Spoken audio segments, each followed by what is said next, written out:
Hello, I'm Nathan Judo. I'm here with Wolverhampton Wanderers reporter. It is Mr. Tim Spiers. Tim, watching 96 minutes of that rubbish. I was going to talk about the cricket, but we can talk about football. 1-1, get out of jail free card played by Wolves. I didn't enjoy that at all. No. I was annoyed about missing the cricket. You were annoyed. And I was like, if Wolves put on a bit of, what's 2 days of cricket, right? Sure. It's been brilliant. It's been riveting. I dragged myself off my sofa to come watch a football match, and I thought, you know, if they put on a bit of a show, it'd be fine, I'll forgive them. Yes. But they didn't. Oh, it was bilge. It was awful. Oh, dreadful. I really didn't enjoy it at all. It's gone dark. It's okay. It's okay. Sorry, the sun's setting. It's messing up our Yeah, it's messing up my circus. Just laboured, really. I'm not going to blame the fact they had a match on Thursday. Okay. Because I think there were some flat performances from players who did not feature on Thursday. True. And I think what you've got to say is the fact that they've got so many games, and Nuno has such a big focus on training and preparation, detailed preparation. Sure.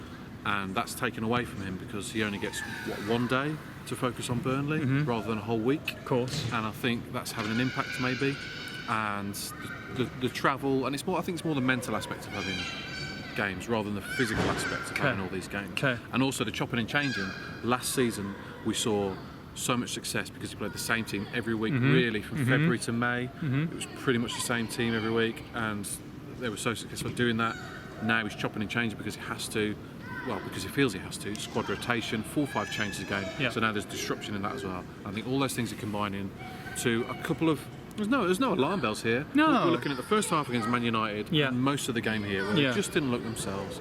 But it'll sort itself out. It will. Yeah, they're a victim of their own success, but they've got to adapt because that's the nature of the beast. They've got a game on Thursday. If they get through that, they've got another 6 games minimum to play in the group stages. This is what top-level competition is. Yep, and you know you place less priority on your Carabao Cup maybe, and yeah, exactly. This is where they want to be. They want to be a big club. They want to play with the big boys. Yeah, this is what you got to do, baby. So saying that, credit to Burnley. I thought they were superb today. Look, they're no mugs, are they? No mugs. They're no mugs. They are not. No. I thought they played very well, and they can feel very hard done by that they didn't win today. They hit the bar after their goal. Patricia produced a very good save. Ashley Barnes has put one wide from 6 yards, and I think they can feel aggrieved that they didn't win. I've seen a lot of complaints about time wasting from fans and from journalists, but do you know what? I don't say that's bad. I mean, if I was in their position, I'd do exactly the same. I'm just saying that. It caught up with them, but goodness me, I don't begrudge them trying to eke as much time out of the game as they possibly can. That's fine. Glad to hear that. I'm just saying that. I'm saying they still cost them in the end, but I don't blame them. I'm glad to hear that. I completely agree. Wolves would do exactly the same in that situation. And 97 minutes came about as a result of that. 5 minutes of added time, and Wolves got out of jail. A couple of the Wolves lads think a point was a fair result. I think it's a slight stretch, but.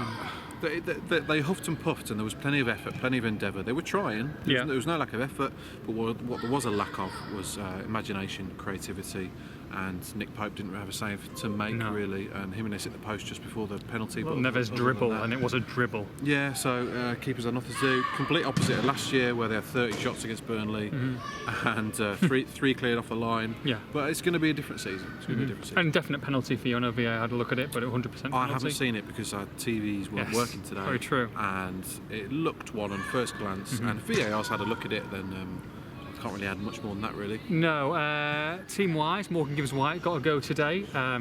It's had to make do with a place on the bench. Maybe Neto getting preferred to him. Do you feel he did enough today? Gibbs-White.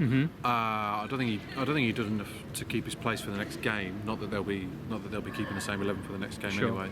But it's him and Neto. It looks like in similar positions. Do you feel like one's ahead of the other or not? I'm not sure about that because we've seen Neto replace Jota in other games. So I think they sort of went. Well, obviously they went for it because they were 1-0 down. So they changed formation, went 3-4-3.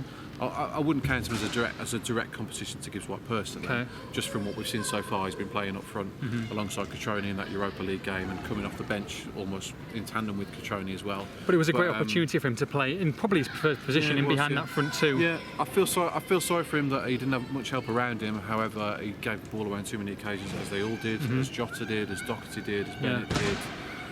no one was really up to scratch. It was quite sloppy. Other than Patricio, did anyone really do themselves justice today? Probably not. Were you surprised that Traoré took so long to get into the game? Yeah, definitely. I was looking at it after kind of 50, 60 minutes thinking, this is Traoré and Cutrone time for me. I'd have put Cutrone on for Jota and Traoré on for Doc on the right.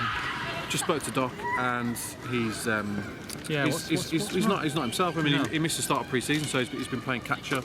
He's not at 100%, and it shows really. And you need that energy from him down the right. It's so important going back and forward. And just not much fit, or slightly injured, I'd say not much sharp. Just because, like I say, he's playing catch up. We haven't even hit the August bank holiday yet. Yeah. And if you're going to miss the start of pre-season, you are going to be playing catch up.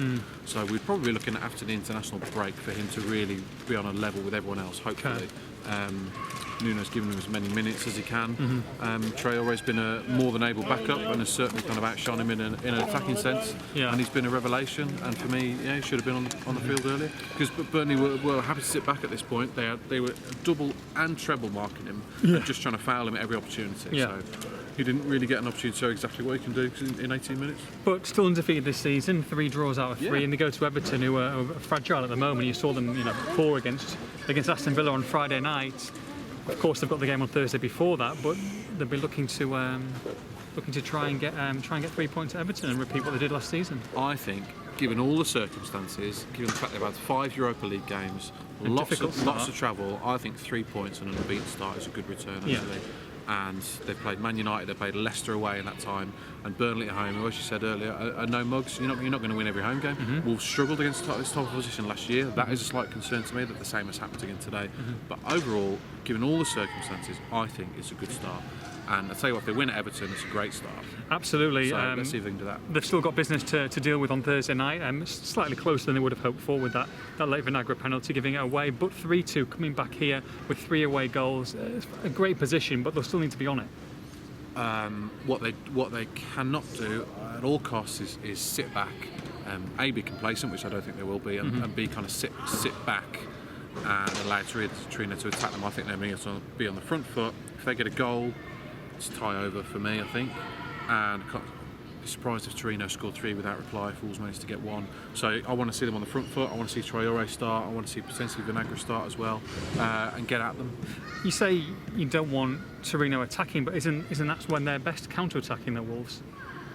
Yeah, but what I don't want to see is them inviting Torino onto them, because I think that could potentially a few nerves if they get a goal early. It's more talking about negative atmosphere. It's a full house here, it's sold out already. You want them on it for another big European night. I want them to take the initiative.